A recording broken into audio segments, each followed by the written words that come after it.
Hello, स्वागत है 360 academy channel पर। आज हम लोग कुछ नया काम करने वाले हैं। जैसे हम लोग पढ़ेंगे पीडीएफ से क्वेश्चंस। देखिए, इसमें हम लोग ऑप्शंस देखेंगे, ऑप्शन जितने सही होंगे उनको देखेंगे, क्या कारण है सही ना होने के। मतलब चारों ऑप्शन कहने का मतलब हम लोग डिस्कस करेंगे इस वीडियो में। और कुछ नया ट्राई करने के लिए सोचा है। अगर आपको अच्छा लगे तो लाइक कर देना और कमेंट करके बताना कि क्या आपको इसमें अच्छा लगा, अगर ऐसे कंटिन्यू करें हम लोग, क्योंकि ये क्वेश्चन आए हुए क्वेश्चन है सारे क्वेश्चन। चलिए स्टार्ट करते हैं। तो सवाल नंबर पहला आपको जो दिया है, कह रहे हैं निम्नलिखित में कौन वायु प्रदूषक नहीं है। देखिए, वायु प्रदूषक का मतलब है कि आप समझते हो वायु प्रदूषक मतलब क्या है? ऐसा पदार्थ जो वायु में प्रदूषण बढ़ाए। जो आपका पहला दिया है सल्फर डाइऑक्साइड, इसको कहते हैं SO2। तो ये देखो, आपको पता है कि सल्फर डाइऑक्साइड एक वायु प्रदूषक है।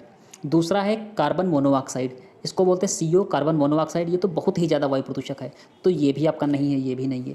तीसरा है कार्बन डाइऑक्साइड मतलब CO2, ये भी आपका नहीं है। कार्बन डाइऑक्साइड एक प्रकार का वायु प्रदूषक है। जैसे आपने देखा होगा धुआं बढ़ने लगता है तो धुआं में क्या होता है? CO2 होता है, SO2 होता है, CO होता है। तो ये सारी चीज़ें होती हैं। DDT जो आपकी है ये एक कीटनाशक है, क्योंकि जब मलेरिया की समस्या बढ़ने लगी थी तो मच्छरों को ख़त्म करने के लिए, कीटों को ख़त्म करने के लिए मैक्स मुलर साहब ने इसकी खोज की थी। वो अलग की बात, इसका रिजल्ट कुछ ज़्यादा भयानक हुआ क्योंकि गौरैया इससे ख़त्म हो गई, तो उनको नोबेल पुरस्कार नहीं मिला था। अगला सवाल देखते हैं। प्रथम जीव की उत्पत्ति हुई कहाँ पर हुई थी? तो सबको पता है कहाँ पर हुई थी, जल में हुई थी। तो प्रथम जीव की उत्पत्ति आपकी जल में हुई थी, ना कि हवा में, ना ही पृथ्वी पर। हमेशा कहाँ हुई थी? जल पे हुई थी। ये पता है, ऑब्वियस सी बात है। आगे देखते हैं अगला सवाल। जीव की उत्पत्ति जीव से होती है, इस कथन का सत्यापन किया था। मतलब जीव की उत्पत्ति जीव से ही होती है, कहने का मतलब जीव से ही जीव होगा, पौधों से पौधा होगा। ऐसा नहीं हो सकता कि पौधों से जीव होने लगे या मिट्टी से जीव होने लगे। तो जीव की उत्पत्ति जीव से होती है, इस कथन का सत्यापन किया था ओपेरन साहब ने किया था। लुई पास्चर ने तो टीका खोजा था, रॉबर्ट हुक ने तो कोशिका के बारे में बताया था। तो इससे इनका कोई मतलब नहीं, सिर्फ ऑप्शन आपका डी हो जाएगा इसमें सही आंसर। ठीक है, आगे बढ़ते हैं। चलिए इसको पढ़िएगा और बताइए कौन सा आपका ऑप्शन इसमें होगा। पौधों के किस भाग में कॉफ़ी प्राप्त होता है? तो मोस्ट ऑफ द लोगों को ये लगता है कि इसमें फल होगा या फूल होगा। तो मैं आपकी जानकारी के लिए बता दूं, इसमें ना फल है ना फूल है, इसमें ऑप्शन आपका बीज है। बीजों से प्राप्त होती है कॉफ़ी। ठीक है। निकोटीन पाया जाता है, ये देखो कन्फ्यूजिंग क्वेश्चन है। निकोटीन पाया जाता है किस चीज़ में पाया जाता है? तो ऑप्शन आपका पहला चाय की पत्ती में, तंबाकू की पत्ती में, कॉफ़ी के बीज में, नीम के पानी में। देखो नीम के पानी में तो हो नहीं सकता, क्योंकि नीम का पानी एंटीबैक्टीरियल होता है, एंटीसेप्टिक, सारी चीज़ उसमें होती हैं। तो नीम में कोई चांस ही नहीं है। रह गई बात कॉफ़ी के बीज में, तो कॉफ़ी के में कैफीन वगैरह होती है, नाम मात्र होती इसमें भी है। चाय की पत्ती में कैफीन निकोटीन दोनों होती हैं, लेकिन छानने पर ये हट जाती है तो ये कम होती है। सबसे ज़्यादा मात्रा होती है तंबाकू में। अब इसमें आपसे क्वेश्चन कर रहे हैं कि तंबाकू जब आई थी अपने देश में तो किस देश से आई थी, कौन लोग इसका लेकर आए थे? इसका ऑप्शन आप कमेंट बॉक्स में बताना, देखते हैं कितने लोगों को पता होगा इसका। ठीक है, अगला देखते हैं। छठा सवाल है कीट भक्षी पौधा। देखो कीट भक्षी का मतलब ये होता है जो कीटों को खा करके अपनी नाइट्रोजन, फास्फोरस, ऊर्जा की प्राप्ति करे। तो ऐसा पौधा अमरबेल जो है, अमरबेल इसको बोलते हैं। गांव में तो हम लोग क्या बोलते हैं इसको, बौड़ी वगैरह, बौ वगैरह बोल देते हैं। ये देखिए पौधों पर क्या होता है, पौधों पर ये जैसे आपकी पौधे होती है तो ये लिपट जाता है। ये अमरबेल लिपट जाता है और ये इनसे ऊर्जा लिया करता है, इनको तो छोटा करता है, खुद बड़ा हो जाता है। लेकिन कीट भक्षी नहीं है। कीट भक्षी कौन है? तो कीट भक्षी आपका होता है ड्रोसरा होता है। ये कीटों को खा करके अपनी ऊर्जा लेता रहता है। गुलाब कीट भक्षी नहीं, लेकिन हाँ ये कुछ और ही है। आप समझते हो, गुलाब प्रेम प्रतीक। अगला है ऑप्शन आपका नागफनी। तो नागफनी जो है इसको हटा दे, तो नागफनी आपकी ये मरुस्थल क्षेत्र में प्राप्त होती है। मरुस्थलीय क्षेत्र में इसमें कटीली पत्तियां होती हैं, तो मरुस्थल क्षेत्र का हो गया। DNA का मॉडल प्रस्तुत करने के लिए 1962 में नोबेल पुरस्कार मिला, तो किसको मिला था? तो ये मिला था वाटसन एवं क्रिक को मिला था। पहले ही ऑप्शन आपका सही हो जाता है, वाटसन एवं क्रिक को मिला था। देखिए खुराना साहब रिलेटेड थे जेनेटिक्स से, लेकिन इनको कोई नोबेल अवार्ड नहीं मिला था। जैसे कि आपको पता है रॉबर्ट हुक, तो ये भी किससे थे? ये भी कोशिका से रिलेटेड थे। तो कोशिका से, सेल से इनका रिलेशन था। लेकिन जो अवार्ड मिला था तो ऑप्शन ए वाटसन एवं क्रिक को मिला था। ध्यान रखना इस चीज़ का। ठीक है। ब्रिंक्स एवं किंग, इनको भी कुछ नहीं। आनुवांशिकता के जन्मदाता। देखिए आनुवांशिकता के जन्मदाता, इसमें अगर बात करें तो लगभग चारों लोग इससे रिलेटेड हैं। नाम सारे रिलेटेड हैं, संबंधी हैं। लेकिन जन्मदाता जो कहा जाता है वो मेंडल को कहा जाता है। ग्रेगर जॉन मेंडल का पूरा नाम है। मेंडल साहब को मिला ये पदक मिला, मतलब कि एक पदवी मिली। जन्मदाता किसके? जेनेटिक्स के, अनुवांशिकता के जन्मदाता मेंडल को बोला जाता है। डार्विन ने बताया था, ये जो डार्विन थे इन्होंने बताया था नेचर सिलेक्शन थ्योरी, प्रकृति का चयनवाद। मतलब कहने का ये कहते हैं प्रकृति को जो पसंद होगा वो रखेगी, जो इसको नहीं पसंद उसको हटा देगी। ठीक, वो चाहे आपके इंसान हो या मानव हो। और लैमार्क, ये भी इनकी कई थ्योरियाँ आई थी, तो इनमें काफ़ी मतभेद रहता है लैमार्क और डार्विन में। इन्होंने कहा था कि जो अंग होते हैं ये हमेशा बढ़ते हैं। डार्विन ने कहा था कि प्रकृति को जो पसंद नहीं आते उनको हटा देती है। ठीक, और खुराना ये भी संबंधित, लेकिन जो जन्मदाता की उपाधि मिली वो किसको मिली थी? मेंडल साहब को मिली थी। तो ऑप्शन आपका डी हो जाएगा। क्या इतनी बात क्लियर हो रही है? चलिए आगे बढ़ते हैं भाई। और ये पहला वीडियो पीडीएफ का है, तो आपको अच्छा लगे तो लाइक शेयर सब्सक्राइब कर देना, इसमें सुधार करते रहेंगे और सारी चीज़ों का, ठीक है। अगला सवाल आपके सामने है सवाल नंबर 9। आलू क्या है? तो सबको पता है, इसमें ऑप्शन बताने की ज़रूरत नहीं, फिलहाल बता दे। आलू एक तना है। आलू एक तना होता है। चेचक के वैक्सीन को सर्वप्रथम तैयार किया था। तो चेचक की वैक्सीन को सर्वप्रथम किसने तैयार किया था? तो चेचक की वैक्सीन को सर्वप्रथम डॉक्टर एडवर्ड जेनर, इनका पूरा नाम है डॉक्टर एडवर्ड, इसमें नहीं दिया, मैं आपको बता रहा हूँ। डॉक्टर एडवर्ड जेनर ने इसमें प्रथम तैयार किया, सबसे पहले तैयार किया था। जो जॉन सॉल्क थे, ये सॉल्क साहब थे, इन्होंने क्या किया था? इन्होंने पोलियो के बारे में अपना योगदान दिया, पोलियो की खुराक तैयार की। लुई पास्चर जो है ये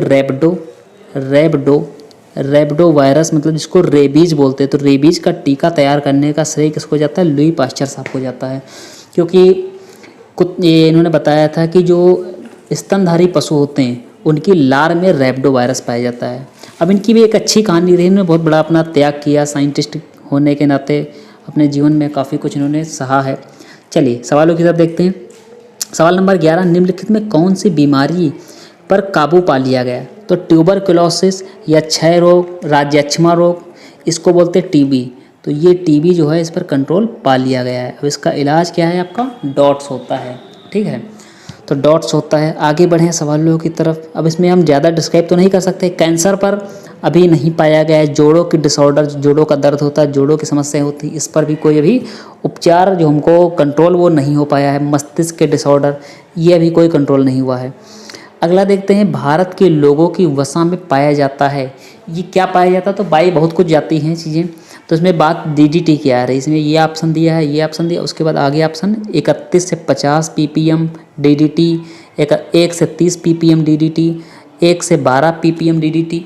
तो मैं आपको बता दूं ये भारतीयों में पाई जाती है 1 से 12 ppm डीडीटी पाई जाती है। देखिए ये अगर 18 ppm हो जाए, 18 से 20 ppm हो जाए तो व्यक्ति मानसिक रूप से बीमार रहेगा, उसका मस्तिष्क समझने की क्षमता उसकी क्या हो जाएगी? ख़त्म हो जाएगी, ठीक है।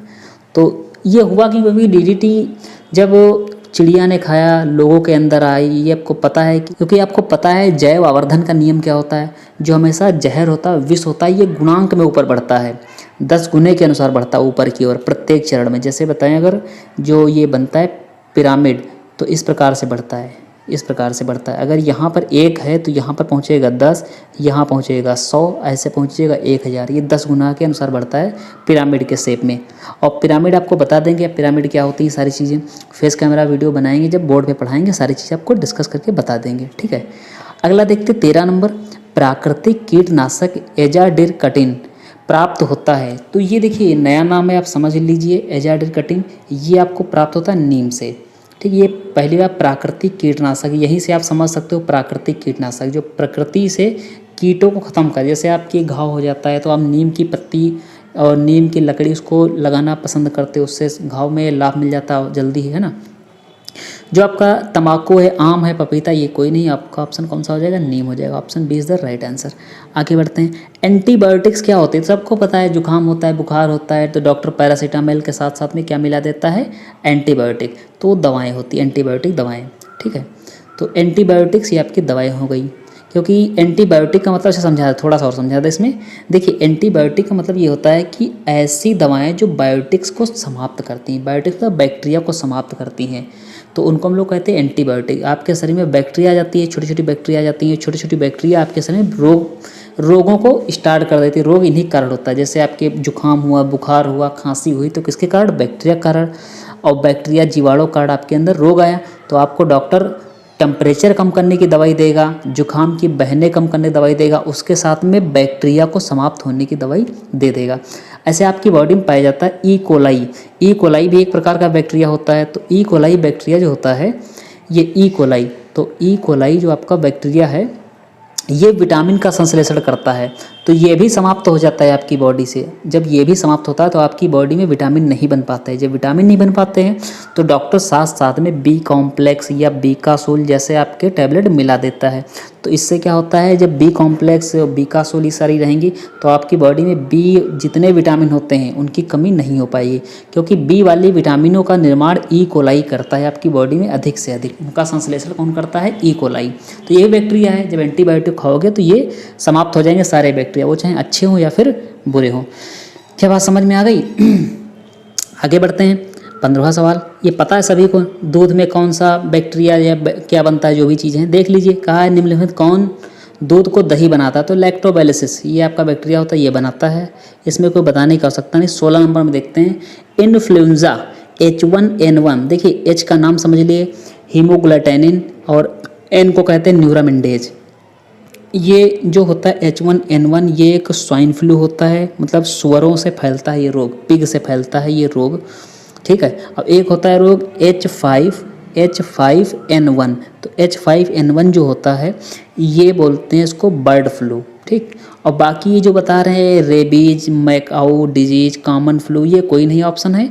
ऑप्शन आपका कौन सा हो जाएगा, ऑप्शन आपका स्वाइन फ्लू, ऑप्शन आपका बी, ठीक है। आगे है राडार का आविष्कारक कौन था, तो राडार का आविष्कार अगर बात करें तो ये देखो पहले ऑप्शन है आपके रॉबर्ट वाटसन। फ्लेमिंग ने इसके बारे में कुछ नहीं, राडार के बारे में नहीं, ये बायोलॉजी के क्षेत्र में इनका योगदान रहा। इन्होंने क्या किया था, बैक्टीरिया पर आविष्कार कर मतलब प्रयोग कर रहे थे, तो बैक्टीरिया देखा कि ऐसे बिठा रहे थे, एक पदार्थ ऐसा बैक्टीरिया ने छोड़ा और उसके बाद उसी पर वो नहीं आ रही थी बार बार, तो उस पदार्थ को उन्होंने क्या किया कि अगर बैक्टीरिया यहाँ पर नहीं आ रही इस पदार्थ के कारण, तो जैसे मान लो इस पदार्थ के कारण ये पदार्थ इकट्ठा कर दिया बैक्टीरिया ने, और इस पदार्थ के कारण बैक्टीरिया नहीं आ पाती, तो इन्होंने सोचा कि इसको हमने नाम दे दिया एंटीबायोटिक। अगर ये हम घाव पर लगा दें, ये हम दवाई के माध्यम से दें, तो जहाँ बैक्टीरिया होगी वहाँ से चली जाएगी या समाप्त हो जाएगी। तो इनका योगदान अलग इस क्षेत्र में रहा था, बायो के क्षेत्र में रहा था, ठीक है। अगला सवाल देखते हैं, 18वां देखते हैं, मनुष्य में एफ्लाटॉक्सिन खाद्य विषाक्तन द्वारा सामान्यतः कौन सा अंग प्रभावित होता है। तो देखो खाने वाली जितनी समस्याएं होती है उनसे आपका लीवर ही प्रभावित होता है, खाने वाली हो या पीने वाली हो। पीने का मतलब अल्कोहल वगैरह ये सारी चीज़ें लीवर को इफेक्ट करती हैं।